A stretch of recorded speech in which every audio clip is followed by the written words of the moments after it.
All right. So it looks like we're recording, Joe. We are. Finally, after some fun and games, we are live and direct. So We're keeping it real. we're keeping it real. I think we have to do some behind the scenes BTS footage of what it is to sort of try and get two coaches to speak with internet connectivity issues and changes of location and washing machines and all of the above. But thanks so much for saying yes. And I know we've got just under an hour to get through so much. So first and foremost, thank you for saying yes, because I know that you are indeed a very busy lady with all the hats that you wear, which we'll get on to. But yeah, how are you today before we start getting into the conversation more broadly? Oh, yeah. Well, it's I'm excited to be here, and we've had a couple of conversations before, like we've connected on other things, and so looking forward to extending the conversation and exploring the things that you want to ask me. And this isn't scripted, so I don't know what you're going to ask me yet, but it'll be a very natural conversation. Brilliant. No, I was going to send you some questions, but the truth is, I thought I'd test this idea of us dancing in the moment as we can. But also, I love it to be from the heart, just as it comes up, rather than worrying about what to sort of say. So, without further ado, being curious, also known as nosy, I'd love to have a conversation with the soul behind the name and the titles, if that's okay. So outside of all you do with coaching, who's blessed to have your presence in their lives? Who is? Yeah. Oh, so I've got two sons. One is 15, nearly 16, and one who's 11, nearly 12. And my husband. I was thinking, shall I mention my husband before or after the dog? No, better say before the dog.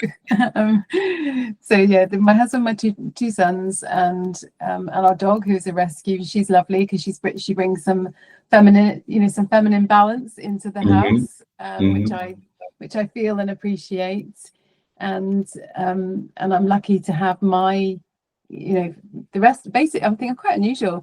Rest of my family all live locally, so I'm a very tiny family actually. Okay. But they mostly live locally. So yeah, very lucky to have that. And then of course, friends are important people in my lives, and as you know, I'm in business with with one of my best friends. So that's a real that's something very special, a very special relationship in my life as well. Oh, that's fantastic. And something that I often think about is just spending time with the people in the places, doing the pursuits that you love. If you can get all three, it's like the jackpot, you ring it and it all comes off. But yeah, being able to work with, Zoe and do what you love in the pursuit in various places, I think you're winning, which is why you're always smiling. I think whenever I speak to you, you're always super chuffed. Well, there's a reality too, of of all of that. Even before we get to work this morning, I've got a child that doesn't want to go to school because the teachers told them that they're changing everybody's seating positions, and that's not something that he finds easy. Triggers anxiety for him. So we had to sort that out, and then going to have a blood test, and they don't know what they're testing for, and sorting all of that out. And that's before I arrive at my desk. So that on any it's just a typical day basically. So balancing and confronting things to all of your similar things to your listeners, I imagine. Yeah, no, indeed. And that's why I thought, we could get into it and say, oh, tell us about In Good Company and tell us about the podcast and tell us about the book that you've written. But there is so much depth behind what people see, to the way that we show up and what we have to contend with. Sometimes we're thriving, sometimes we're just about surviving. I know we share that feeling. So no, it's lovely to get that context. And so my next question for you is, I think it's 25 years ago, you left me behind at the University of Leicester with your law degree. Not that you knew who I was, but probably because you were studying rather than raving and misbehaving, which some of us may have been doing. What was your motivation to study law? Oh, Can you say that again? did I lose you? Did I lose you temporarily? Yeah. What were you Oh, asking me? What qualification I studied?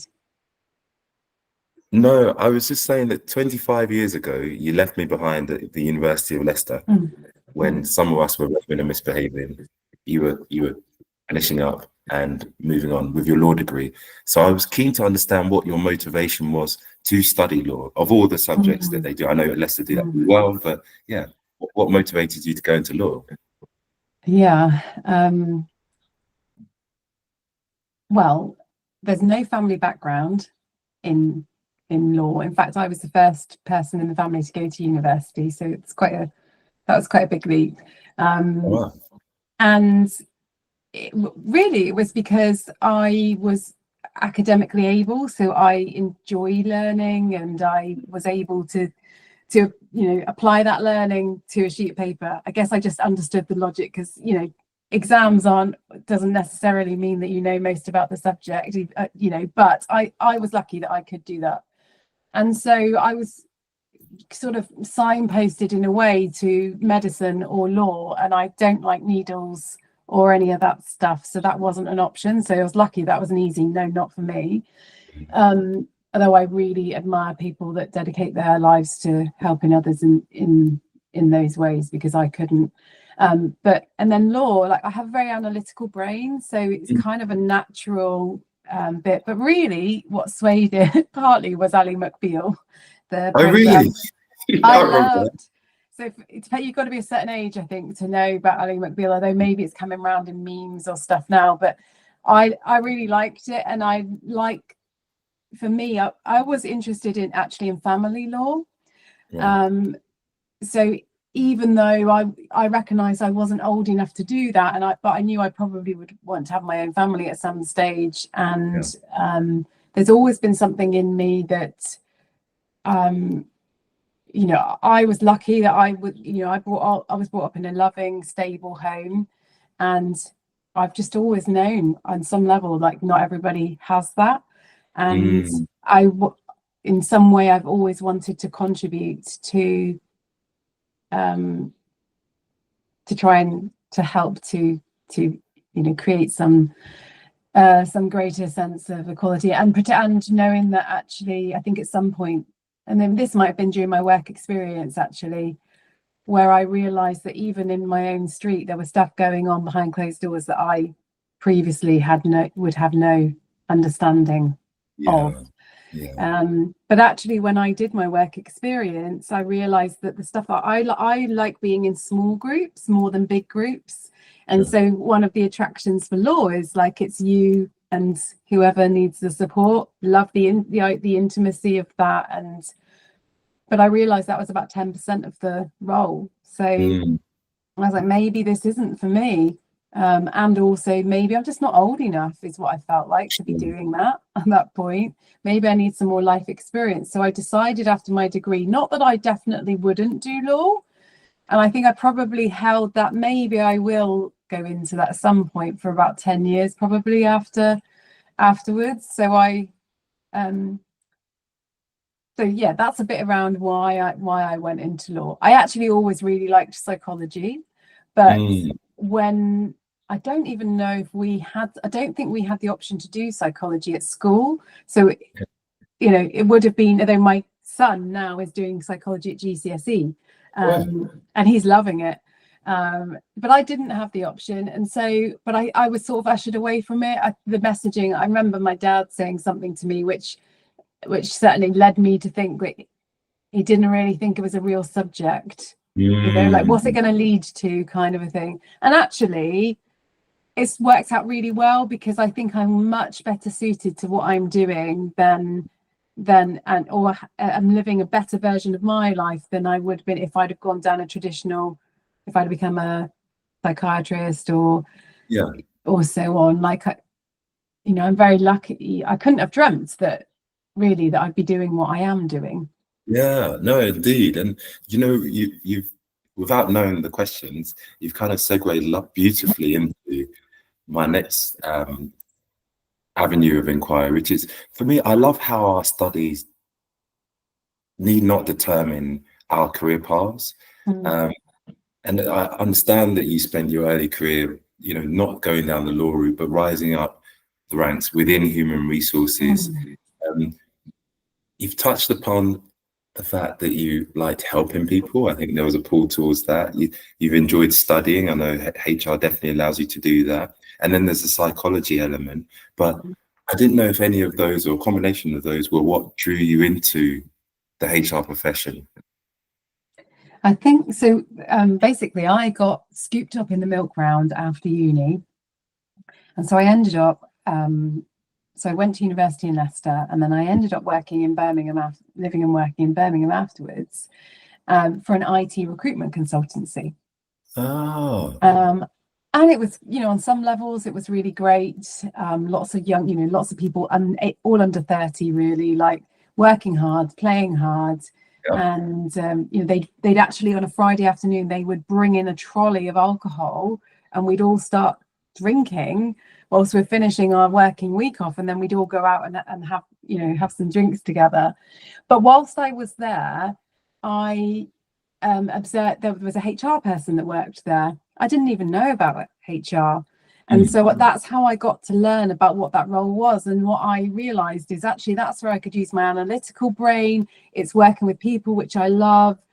It's trying to ensure, my view of HR has always been that you are trying to ensure the best for the individuals and protect them whilst also doing the same for the business. So you're almost like a mediator role. Yeah, And actually, I volunteered to be a neighbourhood mediator when I was at uni. All my friends thought I was absolutely crazy. Why on earth would I want to go? And they were like, people are going to spit on you and they're going to hit you. And I'm like, oh, I don't think they will. But if things are that terrible and I can do something to help, then I know. I was just drawn to it. I think conflict resolution is something that's always interested me, and I see that that's what coaching is actually. Coaching for me is about helping people to resolve inner conflict, and also sometimes the tension and conflict that can exist in other relationships in their life. Yeah. No surprise that I have a value around peace. That kind of comes from that. So no, I think doing that law degree, but actually ending up in IT consultancy. That's how I then discovered HR, and then through HR I discovered coaching. So what a meandering, wonderful route. And I love, and I'll say that a lot in this conversation, I'm sure of it. But I love the fact that I don't know, when I was younger, and maybe like many others, you could kind of think like your dad, what's this going to lead to? You do this qualification, where will it take you? But I love the idea of going with that flow and just exploring and discovering the world that, the first explorers did, for yourself. And now as we talk, you're able to articulate and make my eyes go about this conflict resolution piece that was a theme, and helping people that was a theme, and how that knits together so marvelously in what you're doing now. So how exciting. I love it. Your roles are numerous and impactful, and I think I want to talk about those in a bit of detail shortly. But for me, I first came to hear of you probably about, I think it was like 2 years ago, when I was considering formally adding coaching to my skill set. And at the time I had a colleague who had qualified as a coach, who was working with the organization that I was with, and was looking to do coaching for employees. And we met for a coffee, and she told me all about the journey. And she said there's this amazing supportive community in good company that you can find on Facebook, and that they have a brilliant podcast that goes with it as well. So check it out. And that's when I first came to hear of you. And then it's interesting because it was a little while later then I actually formally went down the route.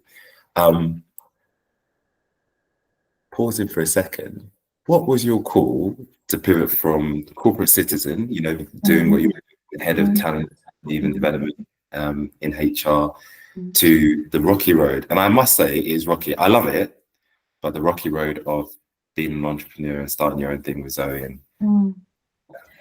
And becoming a mum. Okay. So I knew I still wanted to work and I still wanted to contribute. I still had stuff that I wanted to achieve, but I also wanted my children to know that they were, they're more important than the work. I wanted to be, it's same as, I think parents generally want to be there for the sports days and the, all the random times of day that you're randomly invited to random stuff. In fact, tomorrow is my youngest, he's in year 6, it's his last sports day, so I'm going to be there. And yesterday tells me I don't want to do any of the stuff. So I was like, could you just like do the scores or something so that I, there's something for me to watch? So I'll do something. And he loves sport anyway. The irony of that is what I'm sharing, really, of wanting to be there. So so I wanted to have the flexibility, and of course the reality of having your own business is, to some extent you can create the flexibility, but to some extent you still can't. But we have made it work, and I have been able to be at the things that I want to be at. And my husband, he's had his own career pivots, so it's kind of like intertwined with the things that I've wanted to support him to do as well. And I think also I got a bit tired, I think probably, of the circular stuff in organizations, of you see the same stuff come around, and I didn't want to be doing disciplinaries and grievances and constant restructures. And I thought, if I'm going to be working, like spending time away from my children, it's got to be the purest version of what I can create, so that they're like, when she's not with me, she's doing this stuff that I believe, at some point in their lives I'll look back and be like, I get why she did that. So they were the motivators, really. And I had brought a coach into the organization I was working in. I was training to be a coach, and I was doing stuff around values, as you do when you're training to be a coach. And that for me was like the epiphany of like, if I'm learning about this stuff, I want to live my life in alignment. Like, that's what is this whole life all about? Like, and also, what do I want to demonstrate to my children? I wanted them to see that you can be successful whichever route you choose in life, because they're their own people. And so between myself and my husband, I think we've demonstrated to them that you can find the route, whatever your kind of passion and skills, are. So, and I also believed that I was employable. And I think that was critical. So I thought, well, in my mind, I thought, well, I'll give it a year. I believed that we'd be successful, but in my back of my mind, I thought, give it a year, see where we are in a year. I can always just go and get another job. So as long as I could fund as long as we could fund that period of time in between, I just felt like I didn't have anything to lose. But actually, I'm missing a little bit of the story out, which was, initially I was like, I'm going to do HR consultancy. Okay. Because that was like the obvious thing to do. If you weren't going to be employed, or in HR, I'll do HR consultancy. But Zoe had also been training to be a coach, and Zoe and I had met when we were doing our masters, and there's a whole story around that. But and in essence, the way we tell it, because it's the way I remember it, but that's in my memory, is, well, if you're going to leave, I'm going to leave, and why don't we sit down and work out what we actually want to do? And amazing. From that, we formed In Good Company, which is our business. Serendipity is an absolute thing. Can you just the fact that you met one another and then connected, that you were thinking about alignment, that you wanted to, demonstrate to your children they could do anything, be in the corporate setting, which I have nothing but respect and admiration for, because it's where most of us have started and maybe choose to stay. So nothing but respect for that. Then having that, well, if you're going to leave, I'm going to leave conversation.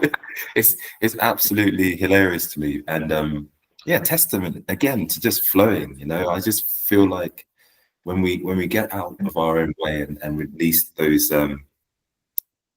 self-limiting beliefs of what we should do and what we must do and who we need to make happy, the path is magical, as you've shown. Like, is it 14 and a half years you've been going? 15? Well, our business became a limited business on Valentine's Day in in 2011. So yeah, 14 years. But we actually started it properly in the December, I think, of the year before. And then Zoe found out she was pregnant within like a couple of months. So we've had 5 children between us, over those 14 years as well. And I went back into an in-house role at one point while still doing some stuff in the business. So it's not it hasn't been like straight line trajectory. Like we've had many different periods or seasons, if you like, in our business. And I think there is, in a way, the business is an expression of some of the rebelness that actually exists in us. So we are good girls, if you like, but there is that kind of inner rebel, and that there's certainly a tenacity.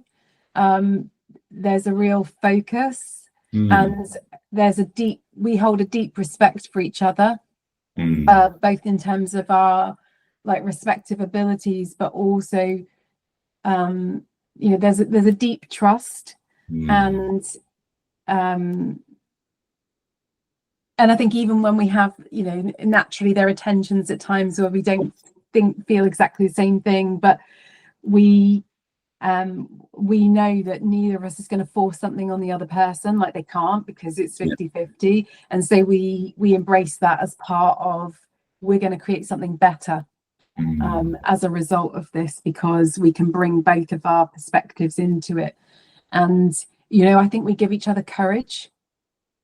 Stuff that if you're on your own, you'd be like, oh, you procrastinate longer on it, and of course we procrastinate. There's versions of procrastination, for us too. I think it's human nature when you're, for different reasons, but it definitely, having each other has given us a different level of courage.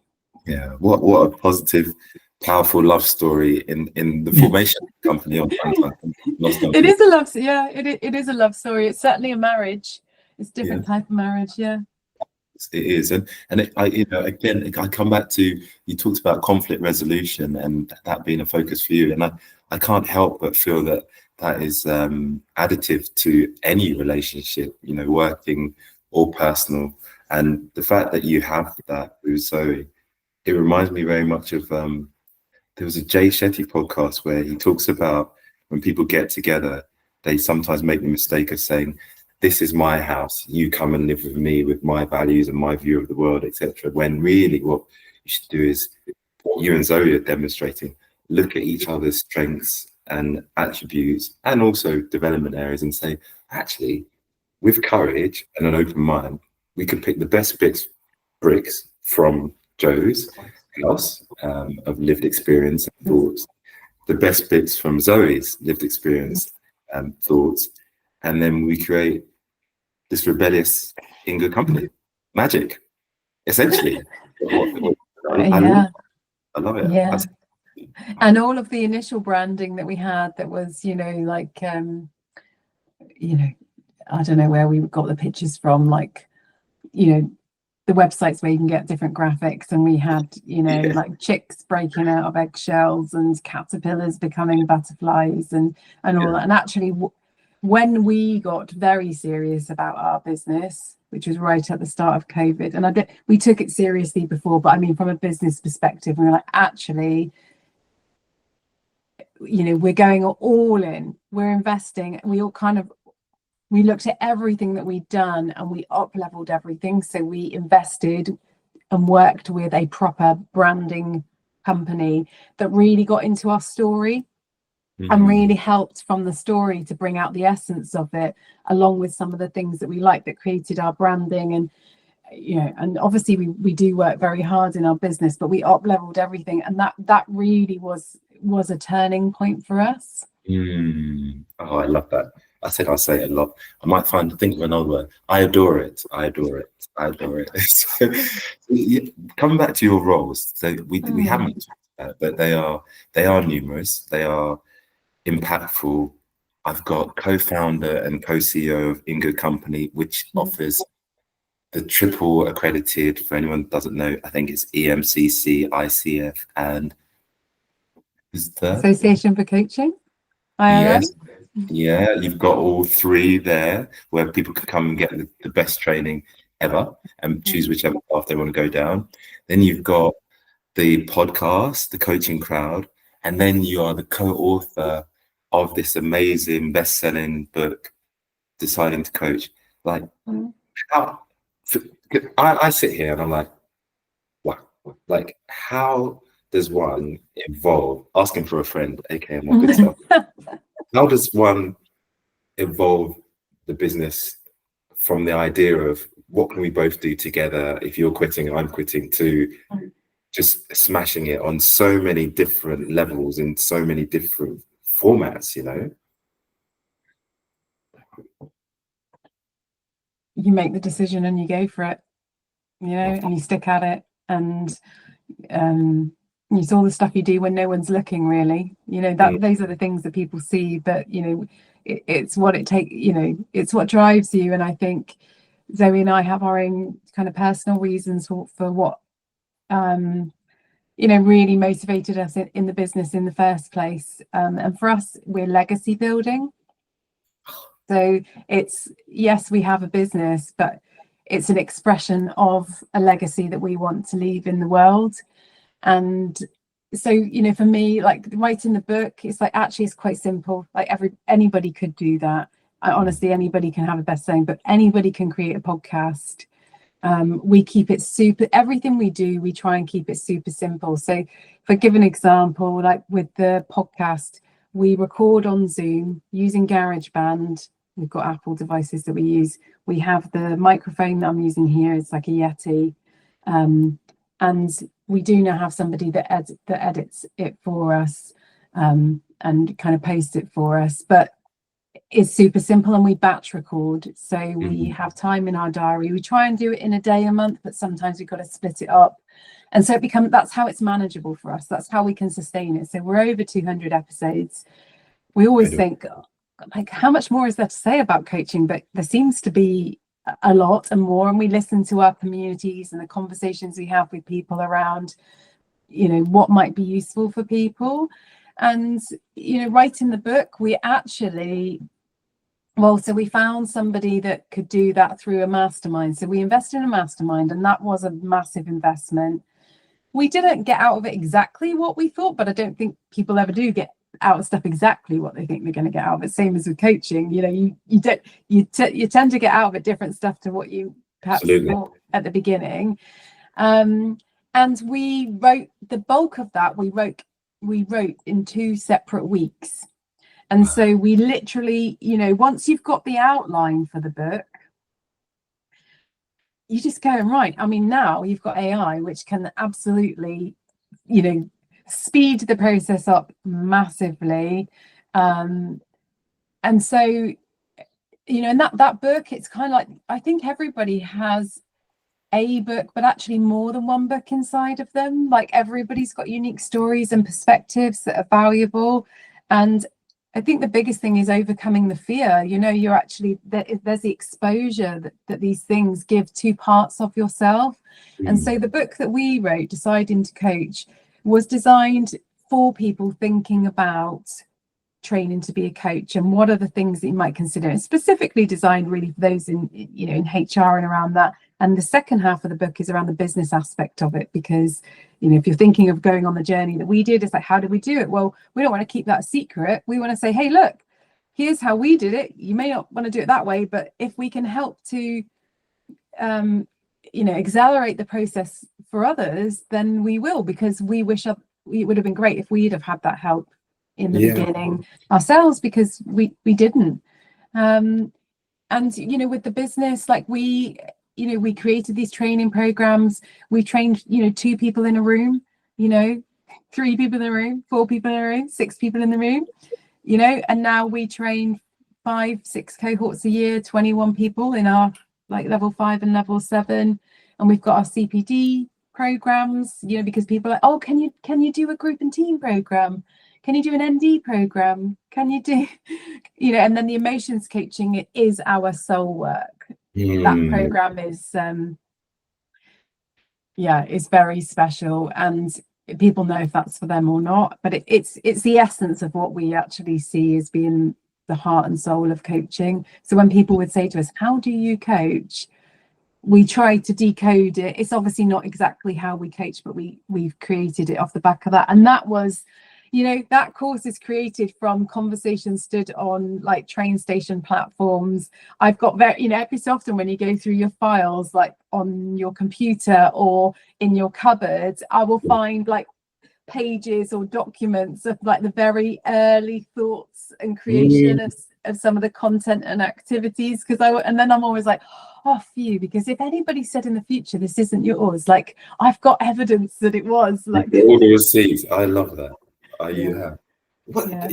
It's just incredible, because I think what I'm drawn to in all of the different things that you said, and I won't summarize because I know we got to canter a little bit, but in all the things that you said, it's just that desire to give back and help others who may come after you or are considering the pivot. And I'm really drawn to it because recently I've come to find that people sit somewhere between the spectrum of being givers or takers, and that could be in time, resources, energy, peace of mind, all of these things. And I feel like and I know we've only spoken a couple of times, this is probably our third time now. Every conversation I've had with you, that has come through to me, and very different to others that I speak to who are in the same field, because not everyone has that desire to support and uplift others. And you've shared some amazing stuff with me where I'm like, you don't need to, but you've done that. So thank you is what the first thing I want to say. And then the other thing I want to say is, how comes you're so kind? I think if everyone was... The thing is though, like when I think you just see a reflection of yourself. So when I talk to you in the conversations we've had, I experience a very generous spirit, a very kind spirit, super curious, all of those things. And you connected me in with Irene. I had a lovely conversation with Irene, like felt like a gift. We were talking about coaching training stuff, but it was just a really beautiful conversation. And I love spending time with people who who are kind and want to grow and develop, and I love seeing those moments and being a catalyst for those moments. For me, it's not purely giving, because it's joyful for me. And so I get something back, the same as on our programs. Our podcast is free, so we create a lot of content that is free to access because we don't want finances to be a barrier, but we recognize they still are. Our highest level programs, it's a significant investment of lots of things: time, money, emotion, and it isn't accessible for everybody all of the time, unfortunately. So it's not purely that way, because it is reciprocal, like that. There is I've got to pay the bills same as everybody else, but I consciously choose how I earn my money, I suppose. No, I think, do you remember Heroes, that show from years ago? They had the different superheroes. I don't know, you might trigger something in me. They had different powers. They were like everyday college, high school students, and they each had different powers that they had. And the whole premise of it was, you save the cheerleader, you save the world, because the cheerleader was the secret to humanity. And I wouldn't want to say you're a cheerleader, but I would say save Joe, save the world, because I think if we could replicate that kind, the desire to give back and support people along their journey, and also just get into that conflict resolution piece, like really, really get into it. My head is blown as to how much a better world we'd live in if people were thoughtful, empathetic, look to resolve conflicts. Like, you know, like you and Zoe, it's not going to be perfect all the time, but you come together and you don't try and impose your will and say, well, you can't have nuclear weapons, so I'm going to do things that, you know, that you're not going to have nuclear weapons, or well, I'm just being facetious right now. But you know, you do it with love. That's what I'm going to say. You do it with love. I think I've said this a couple of times, I think, in the last week. I think because I've been, so I supervise coaches as well sometimes. So I've been supervising some people this week, and in one of the conversations we had, you know, often coaches that, you know, have anxieties themselves around, you know, the ethics of their work or various things. And I remember saying in one of these sessions, I think coaching is an expression of love. So there was a concern about something that the coachee had said to them, and where they sensed the coach had an experience, and the coach sort of nodded, and they were like, oh, should I have not done that, and so on. And so we were exploring all of the different like intricacies to consider around that. And in amongst that conversation, I think it is an expression of love. And if I think, you know, I'm also coachy, so I'm a coach, but I also am a coachee. You know, I've worked with coaches, you know, over the years, and I've been working with well, interestingly, I was looking for a coaching supervisor, but I was looking for more than a coaching supervisor. So that in the same way as I can coach in a pure non-direct way, but also the reality of conversations are, you know, often people want a little bit more than that. And so I was looking for more, and I was very open with this coaching supervisor, and we got talking about how supervision is really for people who are able to reflect at depth. So you don't need to be a coach to be able to do that, like other people can do that. And I was like, yes. And so we had this contract, which was, it wasn't just about supervision. I could talk about anything and everything that was going on and impacting me. And that's what's valuable for me. And I think that's also part of my style of coaching, is I see you as a human being more than I see my role and then others' role. So it's that, you know, we're equal value, equal worth. Like, I don't see a coach as, you know, when you train as a coach, you know, you're not the expert. You might have some more knowledge maybe of coaching skills and tools, but actually the other person's got all of their knowledge. And it's such a treat, isn't it, to, like, I love having these little insights into different people's lives. You know, your view of humanity is, you know, is shaped and is different. And I think we live in a very volatile, quite a violent world. And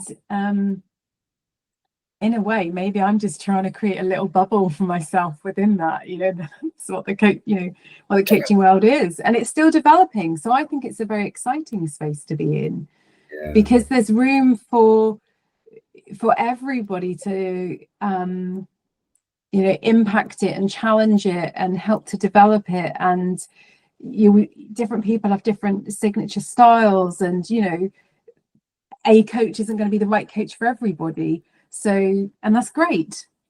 That's great that is the case. Yeah, no, it really is. It's, as you've been talking, like, I'm like, wow, there's so many things that you said that I'm like, oh my God, I think the same thing, or that makes sense to me as well.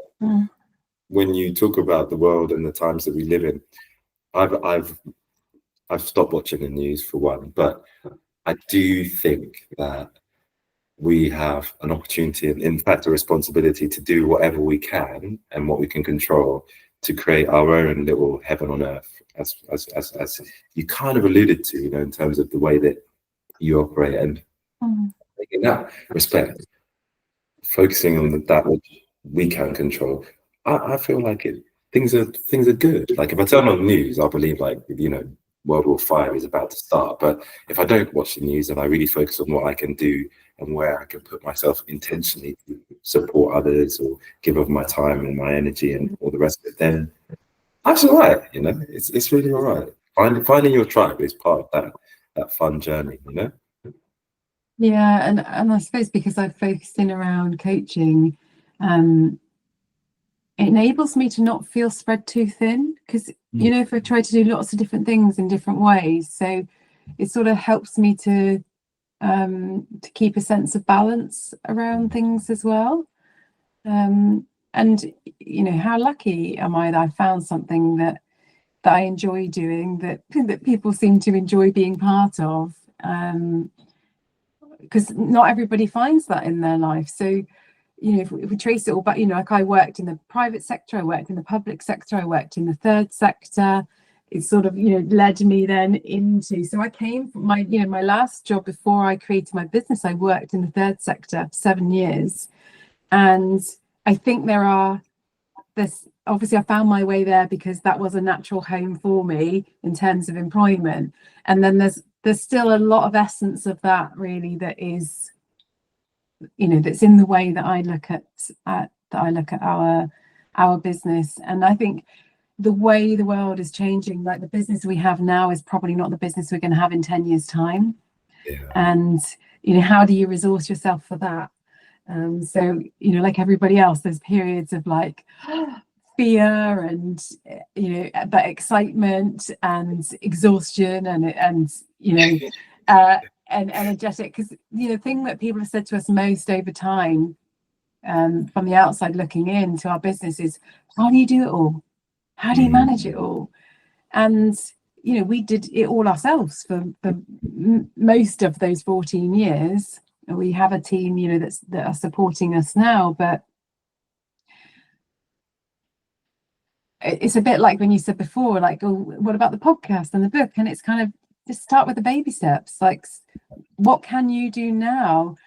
So I think it's being able to have that view, the longer term, the short, medium, the long term view, and keep being able to travel between them.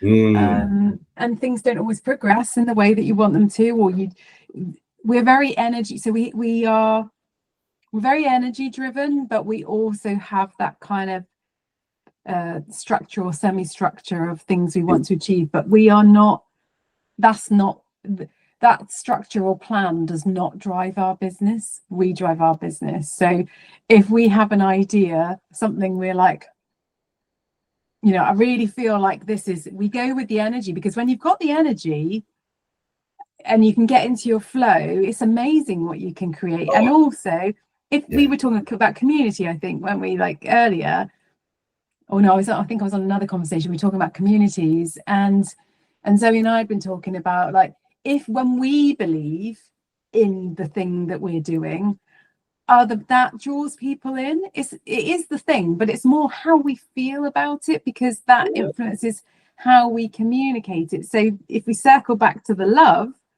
when we really love what we're doing, and as you say, when you see me, like, I'm smiling. I mean, I don't smile all the time in life, but I have got I have got significant smiling lines on my face, which tells me I smile a lot. I think it's it's that energy, and love is a form of energy, isn't it?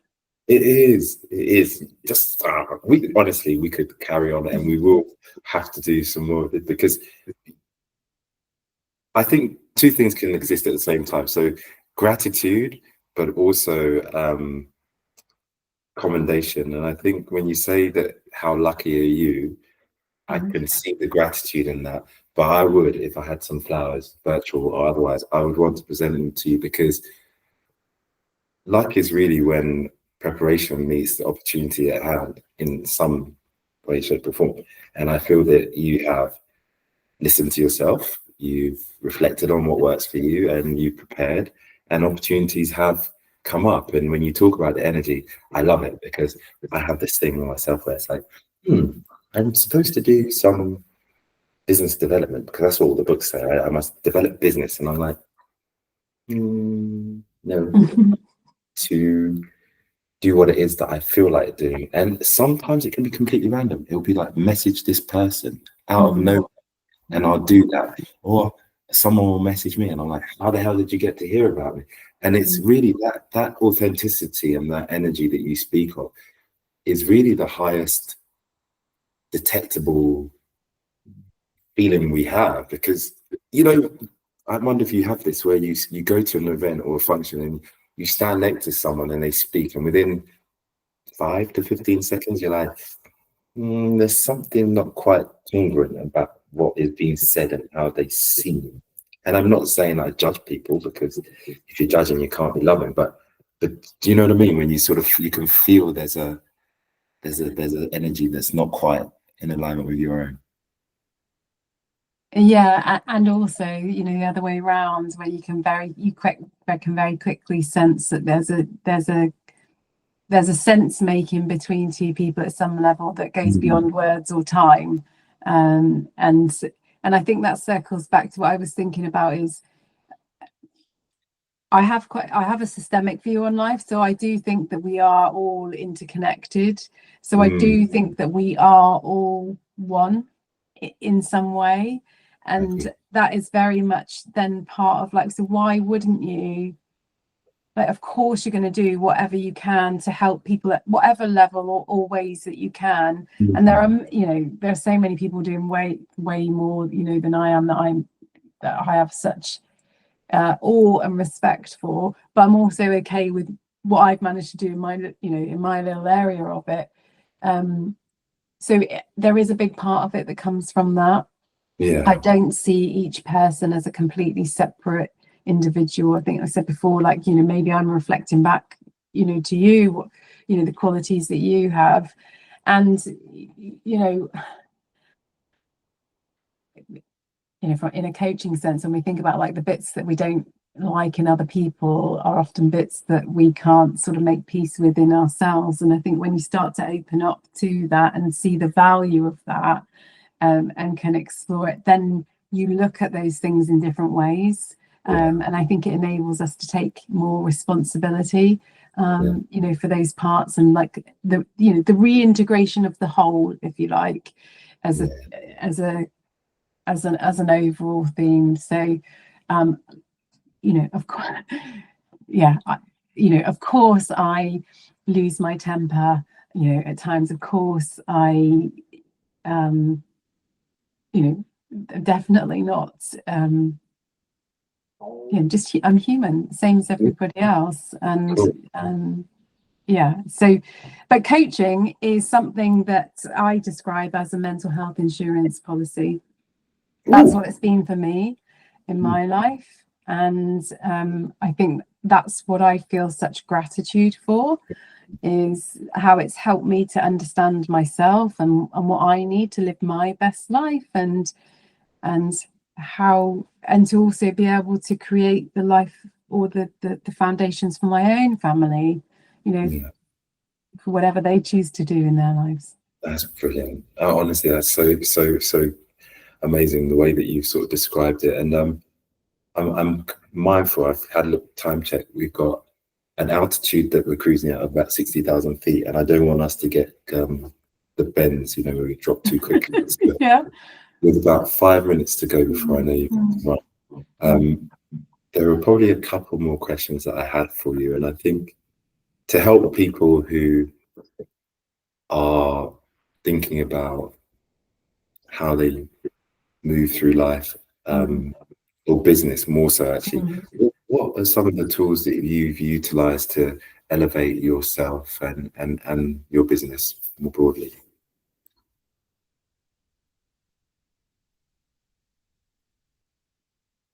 As in technology tools or mindset tools, or And any that come to your mind,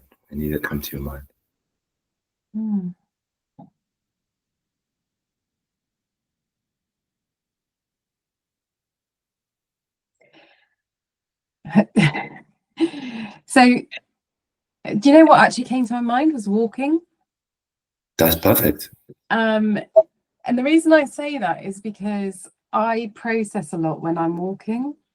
So I use walking as like quiet, uninterrupted time for me to kind of sense into my thoughts. So I think there's one thing of like, I've got ideas of stuff, or I understand, you know, like you were saying earlier, the theory of things, certain things maybe should or shouldn't be doing, or situations. I find walking really helps to give me clarity. And once I've got clarity, there's kind of no stopping me. I'll just do it, you know, I'm going to do it. And the other thing that happens is when Zoe and I go away, sometimes we go away together, but separately as well, like we get that level of clarity there as well. So it's actually time away. Let's say if you're working at your desk on your coaching business, or you're in a corporate role, but you're dreaming of something else. it's getting that new perspective. So for example, when I came back from a holiday probably 3-4 years ago now, and I messaged or rang Zoe, I can't remember which one it was, but I was like, we need to do a podcast. And she's like, right, okay. And I was like, we need to do it now. She's like, okay, you go and find out how to do it, and then come back and then we'll see. So I said, because I was like, we need to do it with this person. She said, okay. So I went off, had the conversation, and they're like, right, well, we can launch it in like 7 weeks time. And I was like, oh my gosh. So for me, it's not, those are the things that come to my mind. It's trusting your instinct. Yes. Yeah. It's self-trust. Like you can research and learn about whatever aspects of business that you want to, but it is the mindset stuff that actually is what gets in the way. So how do you work with that? And I suppose I love traveling, I love going to new places, but I also love going down a road that I haven't been down before, that could be 2 minutes away. And I think because it helps to give new perspective, new experiences. And I think coaching and working with your own mindset is a different form of traveling. It is. So that's what comes to mind in this moment, on this day, in this recording. And this is what was perfect. And I didn't want to lead it, because if I had, I would have transferred my limited views on what could be a tool, and I would have taken us to somewhere else. So I love our job for this, where you never know what someone's going to say. In a million years, I wouldn't have said walk in, but you did, and you made it make sense. And now I will also be doing walk in. I hope others will. So before we go, I think I'd love if you had a motto for life, something that keeps you going as your North Star, or something like that. Is there anything that you sort of tell yourself from time to time that keeps you going, that you might share? I don't have a motto for life. That's fine. So I'm just trying to do a little search to see if in my mind, to see if anything comes up. In some ways, I think maybe it's just as simple as it'll be all right. Yeah. Like it'll be all right. So we often, Zoe and I will say to her, like sometimes when we do things, let's say we launch something or we're doing something in a different way and it feels a bit scary, metaphorically, it's like we hold each other's hand, we look at each other, we're going for it, we're going for it, and we jump off the cliff together. And it's kind of like it'll be okay. And there are obstacles that we all come up against in life. Could be our personal life, our professional life. Like it's just not linear. And what enables you to keep taking that next step forwards, I think it's that's a little bit of an internal mantra, but I can't think of anything else that comes to mind. But I think it's like it'll be okay. And I trust that what I do always comes from positive intent. So again, it's back to that self-trust. It's like I know who I sometimes I wonder if I know who I am, because of course we all wobble at times. Sometimes I feel a bit untethered, but if I strip it all away, it's going back to those coaching things, isn't it? I know what my values are, and I know the things that are important to me in life, and I think they're great anchors to have through life. So it's not the mantra. I think it's the values.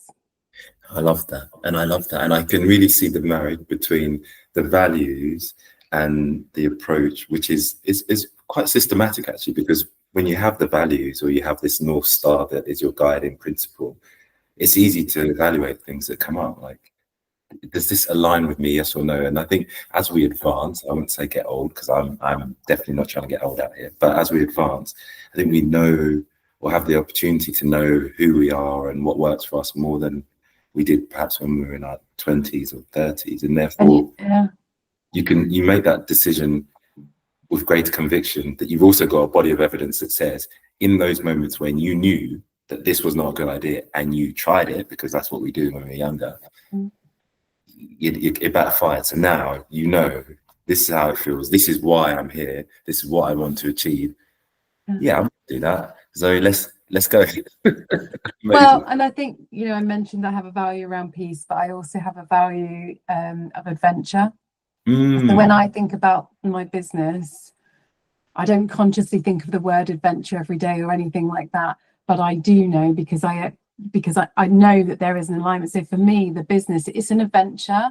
It doesn't an adventure doesn't have a predetermined outcome. I think that's the other thing. So we see our business as a living thing in its own right.